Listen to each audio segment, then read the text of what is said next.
Life has a way of catching you off guard.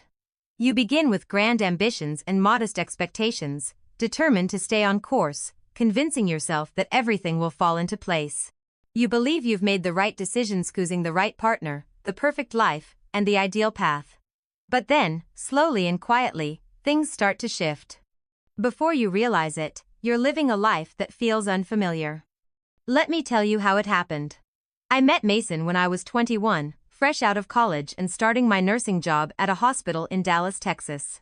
He was a mechanic at a garage near my apartment. Love wasn't on my mind, I was focused on my career, trying to prove myself. But Mason had this gentle presence, making the world seem a little kinder when he was around. He never tried too hard or pretended to be someone he wasn't, was just himself, and I fell for him. Those early days felt like a dream. He'd surprise me at work with lunch, always getting my order just right, turkey on rye with extra pickles. I'd leave playful notes in his toolbox, little reminders like, "You make me smile," or, "Don't work too hard." Our connection was undeniable. But it wasn't just about passion though that was incredible too. It was in the little things, like the way he held my hand when we walked or brushed my hair back before kissing me. He made me feel truly seen. A year later, we got married. The ceremony was small but perfect, surrounded by close friends and family at a park by the lake in Oklahoma City. I remember standing beneath a big oak tree, looking into his eyes as we exchanged vows, feeling like I had won the lottery. I thought to myself, this is it, this is my forever. At first, our life was everything I had dreamed of. We moved into a charming little house with a front porch swing, perfect for starting a family one day. Mason worked tirelessly at the garage, while I took night shifts at the hospital. We didn't have much, but we had each other, and that felt like enough. But life has a way of wearing you down, doesn't it? The long hours turned into exhausting weeks. Bills piled up, and so did the stress. Mason would come home drained, too tired to talk or hold me the way he used to. I kept telling myself it was just a phase, that things would get better once we settled into a routine. For a while, I believed that. But then, the cracks started to show. At first, it was the little thing: she stopped bringing me lunch, and the notes I left in his toolbox went unnoticed. We went days without real conversations. Slowly, the space between us widened, until we were merely passing each other in our own home. And then, there was the bedroom. That's where the small cracks turned into deep fractures. Mason used to be passionate and attentive, making me feel beautiful. But things changed. He'd come to bed late, exhausted. When we were intimate, it felt rushed over before it even began. I tried to be understanding, telling myself he was just stressed and that things would go back to the way they were. But as weeks turned into months, and months into years, I started to lose hope. I still remember the first night I cried over it. It was a Tuesday. Mason had fallen asleep on the couch again, and I lay in bed, staring at the ceiling, feeling more alone than ever. I wanted to shake him awake and scream, "Don't you see me? Don't you care?" But instead, I stayed silent, turned off the light, and cried myself to sleep. That's the truth about marriage that no one tells you: the loneliness. You're supposed to be a team, but what happens when one person stops showing up? What happens when the person who once meant everything to you becomes just another part of the background? I held on for as long as I could, convincing myself that love required patience and sacrifice. But deep down, I was starving for something more, for someone to look at me the way Mason once did, for someone to remind me that I was still alive, still desirable, still worthy. And then, it happened. That moment, the choice that changed everything.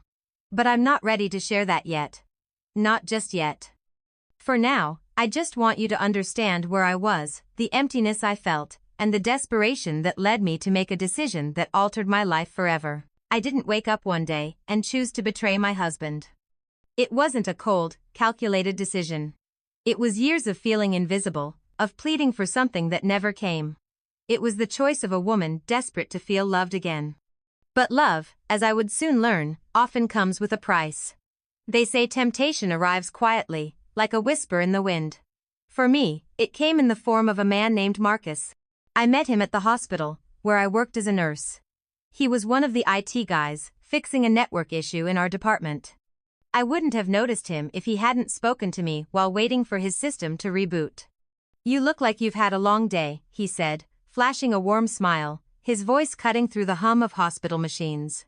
I laughed, more out of politeness than amusement. "It's been a long shift," I replied, keeping my tone neutral.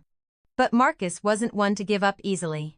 Over the next few weeks, he seemed to appear everywhere: the cafeteria, the staff lounge, even the elevator.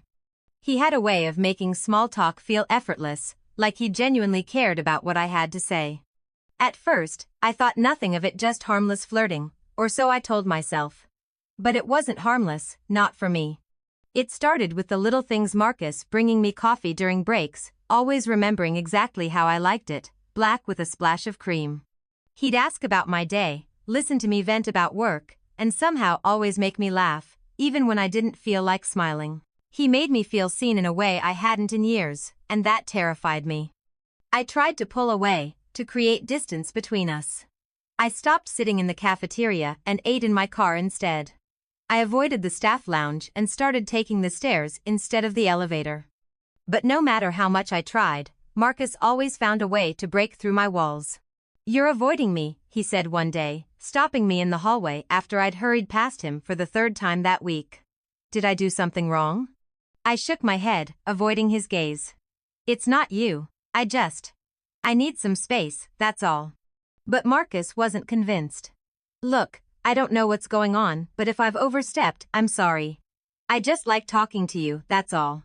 I wanted to believe him. I wanted to believe we could just be friends, that our connection didn't have to mean more. But deep down, I already knew the truth: I was in too deep. The first time it happened, I told myself it was accidental. We were both working late, and the hospital was eerily quiet. I was in the lounge, reviewing paperwork, when Marcus walked in. He didn't say a word at first, just grabbed a bottle of water from the fridge and sat across from me. "You look tired," he said softly. I nodded, unable to find the right words. We sat in silence for a while, and then, without warning, he reached across the table and took my hand in his. I should have pulled away. I should have stopped it. But I didn't. Instead, I let the warmth of his touch fill the emptiness I hadn't even realized was there. "It doesn't have to mean anything," he said, as if reading my thoughts. "Sometimes people just need someone to lean on." But it did mean something. It meant everything. From that moment on, everything changed. I started looking for excuses to stay late, hoping to see him. I found myself anticipating our conversations, feeling alive in a way I hadn't in years.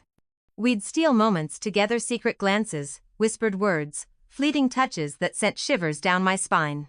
It was exhilarating and terrifying all at once. For the first time in forever, I felt wanted. But the guilt was always there, lurking in the background. Every time I came home to Mason, every time I kissed him goodnight, I felt like a fraud. He didn't deserve this. He was a good man, kind, loving, always putting others before himself. But he wasn't enough for me anymore. And realizing that shattered something inside me. I tried to justify it, telling myself that Mason had failed me first, that he was the one who had let our marriage crumble. But deep down, I knew that wasn't fair. He was doing his best, even if his best wasn't enough. One night, lying in bed beside Mason, listening to his soft snores, I found myself wondering how I had ended up here, trapped in a life that no longer felt like mine. For the first time in years, I prayed. I prayed for strength, for clarity, for a sign that I wasn't beyond saving. But most of all, I prayed for Mason. I prayed that he would find his way back to me, that he would become the man I had once loved so deeply. The truth was, I didn't want to be this person. I didn't want to be the woman who betrayed her husband, who lied and pretended everything was fine. I wanted to stop. I wanted to fix what was broken. But I didn't know how. So I kept pretending. I smiled, played the role of the devoted wife, and prayed that something would change. That Mason would change. That we could find a way back to each other before it was too late. But deep down, I knew the truth. The cracks in our marriage had grown too wide, too deep. And I was running out of time to fix them. And then, it happened. It wasn't planned, at least not consciously. But if I was being honest, a part of me had always known it was inevitable. You don't dance around fire without expecting to get burned. Marcus and I had been skirting the edge for weeks: the stolen glances, the lingering touches, the way he looked at me like I was the only woman in the world. It had all been leading up to this moment. And I let it happen. I wanted it to happen. It was a Friday night. I had just finished a double shift, my body aching, my mind exhausted. Marcus was waiting for me in the parking lot, leaning against his car with that easy, confident smile that always made my heart skip a beat. "You look exhausted," he said as I approached. "Long day," I replied, my voice heavy with fatigue. "Come on," he said. Marcus opened the passenger door and smiled. "Let me take you out for a drink. You need to unwind." I hesitated, torn between what I wanted and what I knew was right. But the thought of going home to another lonely night with Mason felt unbearable. "Okay," I whispered, climbing into his car. We drove to a quiet bar on the outskirts of town, a place where no one would recognize us.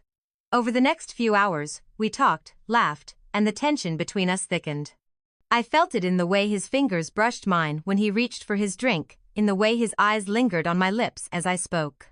By the time we left, I was buzzing not just from the wine, but from the way Marcus made me feel. Alive. Wanted. Seen. "I don't want to go home yet," I admitted as we stood by his car.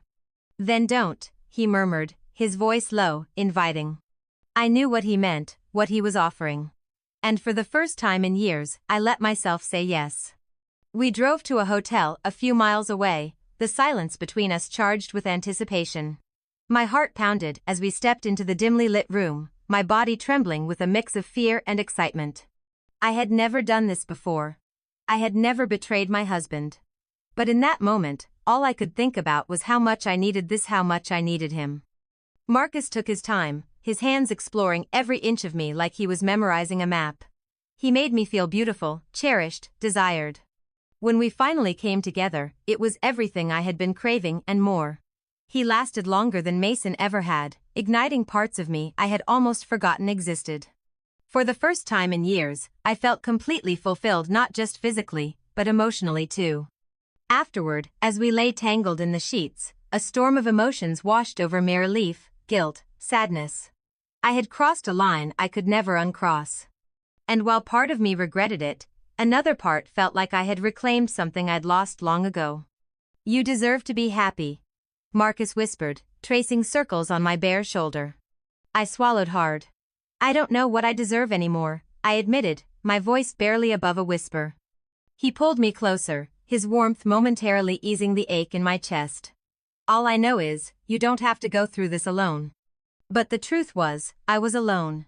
Even in Marcus's arms, the weight of my choices pressed down on me. I had betrayed Mason, the man who had loved me unconditionally, who had never once questioned my loyalty. And for what? A few hours of passion? A temporary escape from the emptiness in my marriage? When I finally made it home that morning, the silence was suffocating. I stood in the doorway, watching Mason sleep, my heart heavy with guilt. He looked so peaceful, completely unaware of the chaos inside me. I wanted to wake him, to confess everything, to beg him to fight for us. But I couldn't. I lacked the courage to face what I had done. Instead, I leaned down, pressed a soft kiss to his forehead, and whispered, "I love you." But even as the words left my lips, I wasn't sure if they were still true. Lying in bed that morning, I prayed harder than I ever had before. I prayed for Mason to change, to become the man he once was. I prayed for the strength to let go of Marcus, to end this destructive cycle. But most of all, I prayed for forgiveness for Mason, for Marcus, and for myself. The next morning, Mason woke up early and made me breakfast. He didn't ask where I had been or why I came to bed so late. He just handed me a plate of scrambled eggs and toast, kissed my cheek, and carried on as if nothing had changed. But everything had changed. After that night with Marcus, I saw my life, my marriage, and Mason differently. I had crossed an invisible line, and there was no way back. And I didn't stop. That first night turned into 2, then 3. Before I knew it, we were meeting every week. Each time, I told myself it would be the last. That I would find the strength to walk away. But every time, I gave in. Marcus made me feel things Mason hadn't in years. It wasn't just about the passion, it was about feeling wanted. Feeling seen. He listened. He touched me like I was precious. He took his time. It wasn't just the physical intimacy that drew me to Marcus, it was the way he made me forget, even for a little while, that I was someone's wife. In those moments, I felt alive. But the guilt never left me. It followed me home every night, a shadow lurking in the corners, a weight pressing down on my soul. At dinner, in bed, in the quiet moments between us, Mason remained oblivious. He was still the same kind, loving man I had married, still trying in his own way to make me happy. But his efforts only deepened my guilt. He started coming to bed earlier, trying to be more affectionate, making love to me more often. But it was always the same, quick, unfulfilling, over before I could even catch my breath. I tried to mask my disappointment, but I knew he could sense it. "Did I do something wrong?" he asked one night after another failed attempt at intimacy. I forced a smile and shook my head. No, of course not. Mason wasn't perfect, at least, not in the way I needed him to be. His efforts only made my guilt worse. Marcus, on the other hand, was everything Mason wasn't. He knew how to touch me, how to make me feel alive. With him, I felt whole again, like a woman, like me. But the more time I spent with Marcus, the more I realized this couldn't last. One afternoon, as we lay tangled in hotel sheets, Marcus turned to me and said, "I wish I could keep you all to myself." His words hit me hard. "You know that's not possible," I said, avoiding his gaze. "But what if it could be?" he asked softly. "What if you left him? We could start over, just you and me." I sat up, my heart pounding, pulling the sheet around me as if it could shield me from his words. "Don't do this, Marcus. Don't make this harder than it already is." "I'm not trying to," he said, sitting up beside me. "I'm just saying what we both know is true. You're not happy with him. You haven't been for a long time. Why keep pretending?" Because he was my husband. Because I made vows. Because no matter how much I had messed up, I couldn't just throw away the life we had built. But I didn't say any of that. Instead, I just shook my head. "It's not that simple," I whispered. Marcus sighed, running a hand through his hair. "It could be, if you let it." I didn't respond. I couldn't. Because deep down, I knew he was right.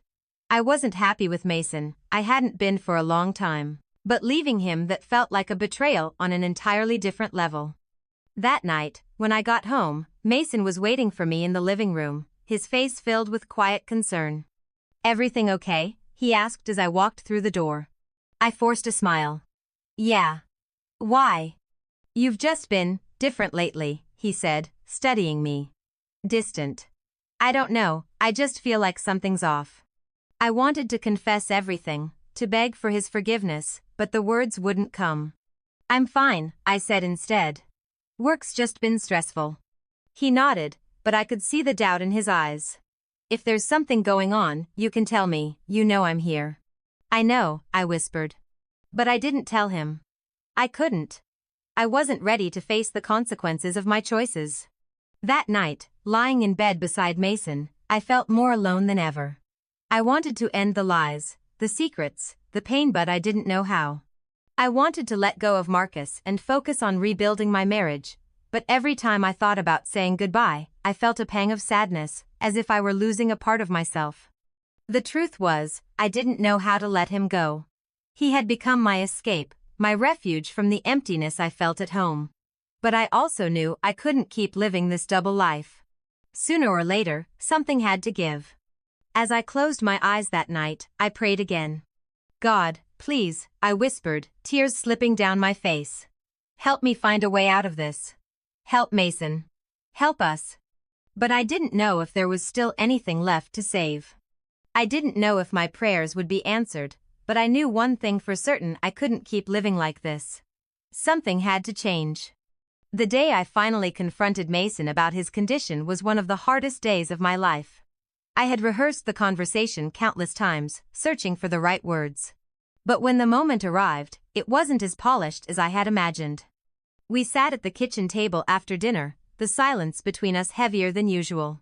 Mason scrolled through his phone, the glow of the screen illuminating his face, while I stared at my empty plate, gathering the courage to speak.